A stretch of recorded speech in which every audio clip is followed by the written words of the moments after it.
नमस्कार दोस्तों, स्वागत है आप सभी का। वीडियो पसंद आए तो प्लीज़ मेरे चैनल को लाइक और सब्सक्राइब जरूर करना। एक जंगल में एक दुष्ट और लालची भेड़िया रहता था। एक दिन उसने एक हिरन का शिकार किया। शिकार के बाद वह अपने लालच पर नियंत्रण नहीं रख पाया और जल्दी जल्दी उस शिकार को खाने लगा। इस जल्दीबाजी में एक हड्डी उसके गले में अटक गई। हड्डी अटक जाने पर वह बहुत परेशान हो गया। अब उससे न कुछ खाते बन रहा था न ही पीते। उसने बहुत कोशिश की कि किसी तरह हड्डी उसके गले से निकल जाए, लेकिन सारी कोशिश बेकार गई। अंत में उसने किसी से सहायता लेने का विचार किया। वह सोचने लगा कि ऐसा कौन है जो उसके गले से हड्डी का टुकड़ा निकाल सकता है। कुछ देर सोचने पर उसे सारस का ध्यान आया। सारस की लंबी गर्दन और चोंच थी। वह उसके मुंह में अपनी चोंच घुसाकर आसानी से हड्डी निकाल सकता था। बिना देर किए भेड़िया सारस के पास पहुंचा और बोला, सारस भाई, मेरे गले में एक हड्डी अटक गई है। क्या तुम अपनी चोंच से वो हड्डी निकाल दोगे? मैं तुम्हारा बहुत एहसानमंद रहूंगा और तुम्हें उचित इनाम भी दूंगा।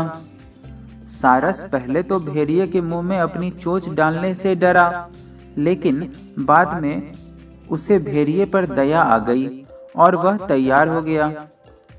अब भेड़िया मुंह खोलकर खड़ा हो गया और सारस ने उसमें अपनी चोंच डाल दी, लेकिन उसकी चोंच हड्डी तक नहीं पहुंच पाई। तब उसे अपनी आधी गर्दन भी भेड़िए के मुंह में घुसानी पड़ी। सारस की गर्दन मुंह में जाते ही लालची भेड़िए के मन में लालच जागने लगा।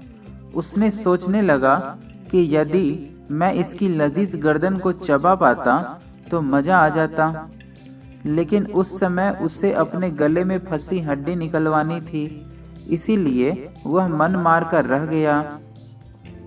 कुछ ही देर में सारस ने उसके गले से हड्डी निकाल दी। हड्डी निकलते ही भेड़िया जाने लगा। न उसने सारस को धन्यवाद दिया और न ही इनाम।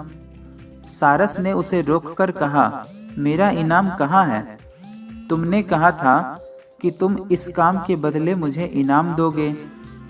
भेड़िया बोला, एक भेड़िए के मुंह में अपनी गर्दन डालकर भी तुम सही सलामत हो, क्या यह तुम्हारा इनाम नहीं है? इतना कहकर भेड़िया चला गया और सारस मुंह लटकाकर खड़ा रह गया। दोस्तों, यह कहानी हमें शिक्षा देती है कि लालची और दुष्ट व्यक्ति से कभी कृतज्ञता या पुरस्कार की अपेक्षा नहीं करनी चाहिए, क्योंकि लालची व्यक्ति, दुष्ट व्यक्ति सिर्फ और सिर्फ अपना काम निकालना चाहते हैं। अगर जीवन में आपको सुख चाहिए, खुशी से रहना है, तो एक सिद्धांत हमेशा अनुसरण कीजिए कि नेकी कर और दरिया में डाल। आप दूसरे का परोपकार करिए, क्योंकि उस परोपकार का फल आपको किसी न किसी दूसरे रूप में अवश्य मिलेगा, भगवान के द्वारा, ईश्वर के द्वारा। लेकिन सामने वाले व्यक्ति से कुछ वापस पाने की उम्मीद करने से आपको सिर्फ दुख होगा, खासकर अगर वह व्यक्ति दुष्ट प्रकृति का है तो। जो चीज सारस के साथ हुआ वही आज के जमाने में सभी के साथ होता है। इसलिए अपनी प्रवृत्ति उदारतापूर्ण बनाकर सभी की मदद करना ही उचित है, बिना कुछ वापस पाने की इच्छा के। आशा करता हूँ आप सभी का जीवन सुखमय हो और कल्याणमय हो। दोस्तों, मेरी कहानी अगर पसंद आई होगी तो कृपया कर मेरे चैनल को सब्सक्राइब जरूर करना और वीडियो को लाइक करना। धन्यवाद।